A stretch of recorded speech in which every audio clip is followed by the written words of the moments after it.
আমি এখন দাঁড়িয়ে আছি টেক্সাসের আরেকটি সিটি সেন্ট অ্যান্টোনিও। এমন একটা সিটি, এটাতে না আসলে মানে বোঝাটা ইটস ভেরি টাফ একটা ব্যাপার।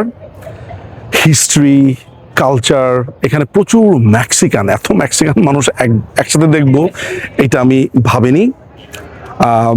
এখানে এসে আমি খুব বিস্ময় নিয়ে দেখছি। কিন্তু আমি এখন যেখানে দাঁড়িয়ে আছি সেটা হচ্ছে, বলা হয় যে ব্যাটল অফ অ্যালমো এখানে হয়েছিল 1836-এর মার্চে, যেখানে মেক্সিকানদেরকে রুখে দিয়েছিল টেক্সান যারা ডিফেন্ডাররা আছে তারা।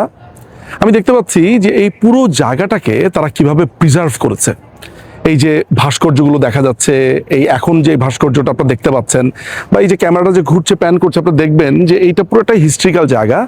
এবং এই যে আমার পেছনে যেই একদম যেই বিল্ডিংটা রয়েছে, একেবারে প্রাচীন একটা বিল্ডিং, এখানে আরেকটা ডিফেন্ডারের একটা ভাস্কর্য রয়েছে। এটা তো গেল হচ্ছে টেক্সাসের গল্প। এখনো আমি হিউস্টনে যাইনি, হিউস্টনে সম্ভবত 3-4 দিন পরে যাব। এর আগে যখন গিয়েছি সেখানে দেখেছি যে তারা কিভাবে কালচারকে প্রিজার্ভ করে।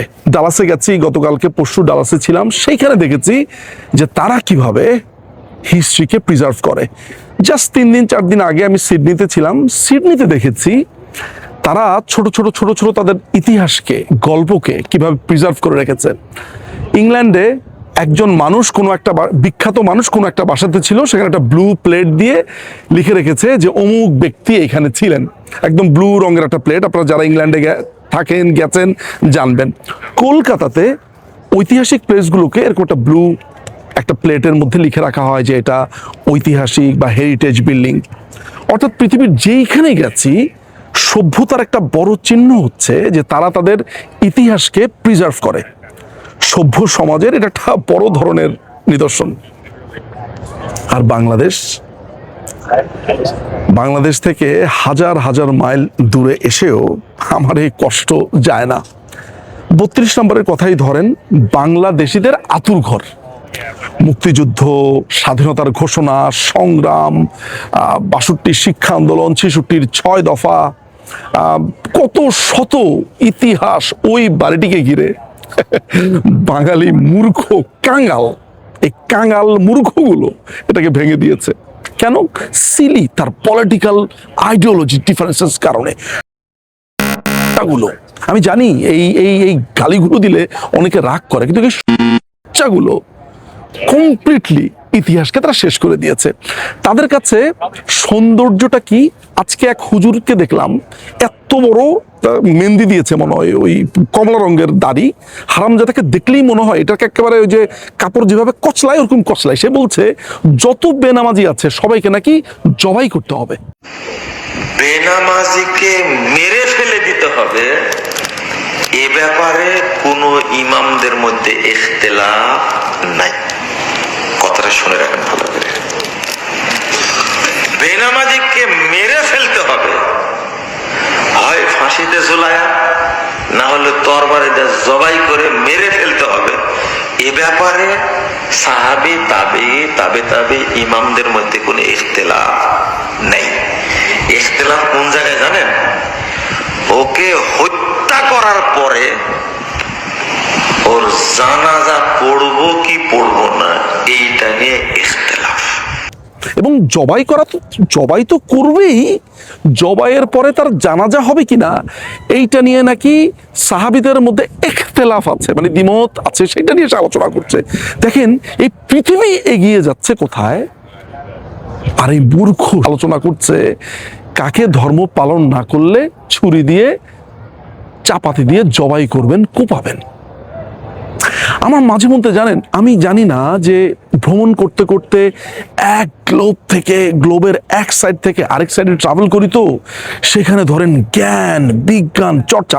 লাস্ট টাইম যখন আমি হিউস্টনে এসেছিলাম, এখান থেকেই মনে হয় 3-4 ঘন্টা দূরত্ব হবে যেখানে যাব, সেখানে স্পেস স্টেশনে গিয়েছিলাম, ওই মহাকাশ গবেষণা কেন্দ্রের নাসার আরেকটা অংশে, হিউস্টন নাসাতে গিয়েছিলাম। আমি হা করে তাকিয়েছিলাম, চাঁদে গেছে, সেই চাঁদের রকেটটা তারা রেখে দিয়েছে, তারা মঙ্গলে গেছে, তাদের যে মহাকাশ অভিযান ছোট ছোট করে মিউজিয়াম করে বানিয়ে রেখেছে, বিস্ময় নিয়ে দেখেছিলাম।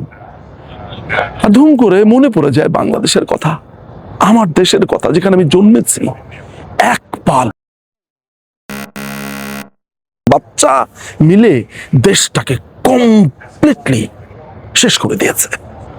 তার কোনো কালচার নাই, তার কোনো ম্যানার্স নাই। লুঙ্গি উঠিয়ে পুচুত করে তার কালচার হচ্ছে লুঙ্গি উঠিয়ে পুচুত করে সে একটু পেশাব করে দিবে রাস্তার মধ্যে, এটা হচ্ছে তার কালচার। খত করে সে একটা কফ ফালাবে, এটা হচ্ছে তার কালচার। নাকটা খেয়ে করে একটা নাক ঝাড়বে, এর গায়ে মুছবে, ওর গায়ে মুছবে, মুখ থেকে থুতু মেরে এখানে ফালাবে, লালা ঝরাবে, এটা হচ্ছে তার কালচার।